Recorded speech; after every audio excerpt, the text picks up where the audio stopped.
What is going on, ladies and gents? Wanted to take this video, just kind of take a quick second and explain to you guys the new FCC ruling. So basically, this has kind of like killed the whole lead vendor game in the insurance industry. And I kind of just wanted to break it down, what it actually is, what the whole ruling is, how it actually affects you, and then how you can approach it moving forward so that your entire business does not get destroyed or demolished, right? So without any further ado, I'm going to kind of jump into this and jump into what the ruling actually is. And then we'll talk about, again, how it affects you and then how you can adapt, improve, and adjust to it. So first things first, I have this little page up here, from a lawyer, kind of talking about what it is. And I've also kind of taken some notes to simplify this for you guys. So basically, what this does is it's going to cut down on people opting into a page and then their information being sold multiple times. So if you've ever seen a lead generation website, like for example, if you look up car insurance quotes, you're going to pop up on like a comparison site. You're going to put in information. It's going to be like a little quote form. And then they're going to sell your information to like 15 different people. And so basically in the fine print, they'll have a list of all of these different people that they can, sell your information to. And so what basically would happen is somebody would go to a lead vendor, they would opt in, and then in the fine print, it would say, hey, we can sell your information to all of these different people. And so if you've ever called leads, you've probably heard you're the 100th person to call me. And that is kind of the reason why is these people opt in one time and they're just sold over and over and over and over and over and over and over again, right? So that is what they're actually addressing, is opting in one time and then that being used to sell it to multiple different agents or different industries. Like sometimes people opt in for car insurance and then get life insurance, like all kinds of crazy stuff. So this is cutting out that, right? So basically the language that they use is single consent to one person. So a single consent would only mean a single party, like a single company or a single agent could contact them. Whereas right now it's been like they call it the lead generator loophole, which is basically where one opt-in can be sold to multiple different people. Right, so there's comparison shopping websites, all the like scammy data lead stuff, all of that is kind of going out, right?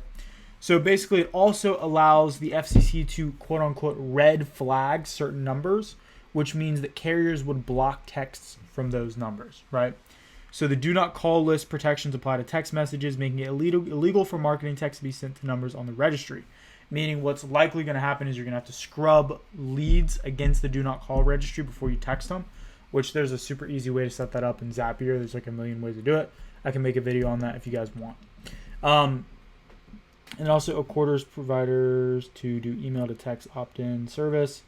I'm not entirely sure what the email to text message things. I'm basically just thinks that that's mean they have to tick a box saying that or agree or opt in that they want to be emailed and texted by you, which is most people are already doing that anyway, which would eliminate the effectiveness of major source of online. Cool. So that is kind of what this is looking like. Let's talk about how it actually affects you, right? So first things first, aged leads are totally done. So we've talked about the aged lead store in the past as like a viable way to buy leads. That's going to completely go under. A lot of these lead vendors are already going belly up because of this reason, because you can't contact a data lead that hasn't agreed to be contacted specifically by you or specifically by your agency. So the age leads, the data leads, all that stuff is going to go out the window, right? And a lot of the times live transfers are generated from those sources. So if you ever get a live transfer, oftentimes it's going to come from somebody buying a mass list of data leads or age leads or whatever and then calling through them and sending them to you. So the live transfers, those are going to be really, really hard to find. The age leads will also just completely disappear, in my opinion. Also, I'm not a lawyer, so take everything I'm saying with a grain of salt. This is my understanding of it and how we will be reacting. Lead prices will also go up, right? Because a lot of these cheap leads, these lead vendors being able to sell things over and over and over, expect the lead cost to kind of skyrocket, to be honest with you. I think the lead price is going to go up considerably. But on the flip side of that, the quality of each individual lead, I think, will increase because a lot of these calls will be cut down. So these people that are interested in life insurance fill out one form and get called by a million people. They're going to fill out the one form, or maybe they fill out a couple forms, and they're not going to get nearly as many calls, meaning that for each individual person that gets a lead, each individual lead you have, I think each lead is going to be higher quality. So overall, I think this is a very good thing for the industry. But yeah, so the quality of each lead is going to increase, but so will the price, right? Lead vendors are going to drop like flies. It's going to be considerably harder to find leads in the industry, right? Right now, you can literally search insurance leads. There's a million freaking lead vendors everywhere. I think a lot of people are going to get out of that game because of how hefty the fines are going to be if you break the rule, right? So I think leads are going to be a lot more scarce to find. And I think the biggest skill, I've heard a lot of other people referring it to as the moat, the biggest differentiator from one agency to another is going to be the lead gen system, right? So a lot of these MLMs that like their whole game is just recruiting bodies, I think those people are going to suffer a lot, right? I think their businesses are going to suffer considerably because it's going to be a lot harder to recruit agents to the insurance model when there's no leads to give them. So these people are going to have to get a lot smarter about the way that they're generating leads. So I think a lot of these MLMs are going to suffer, specifically the 3-letter ones. You guys can, fill in the blank there. A lot of those agencies will decrease. A lot of people will fall out, which ultimately I think is a good thing for the serious agents that are in the business. So that's kind of how I think it's going to affect the industry, how it's going to affect you. You're going to have to get a little bit wiser about the way that you're getting leads and the way that you're generating them. So talking about how to overcome it. So ultimately the way that I see this is there's 2 ways to really do this, kind of 3, but mainly 2. I'll touch on the third one in a second. But basically you can either find an IMO with a solid lead generation system. So this would be an IMO who's going to supply you leads. They're generating leads in-house. And basically an agency that's going to follow all of this compliance for you or supply you leads for free. So I would definitely consider that more so as a factor if you don't want to do option number 2, which is becoming your own lead source. So this is something that Julian and I have been talking about for a while, is basically generating your own leads. We've been doing this for, almost 2 years now. Been doing Facebook for, like 6-7 years, but been doing insurance leads for like 2 years.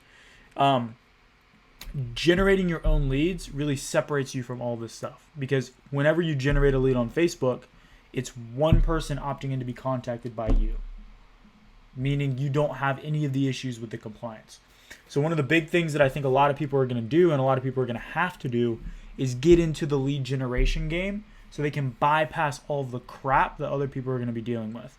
If you can generate your own leads and you have that unique advantage, like, you're going to be so far ahead of all of these other agents that are just like, slopping in the mud like pigs, just trying to figure out what to do, because it's going to be it's going to be feast or famine out there for a while. So basically within 6 months, so 6 months from now, everybody has to have this compliance in place or they're going to start being fined.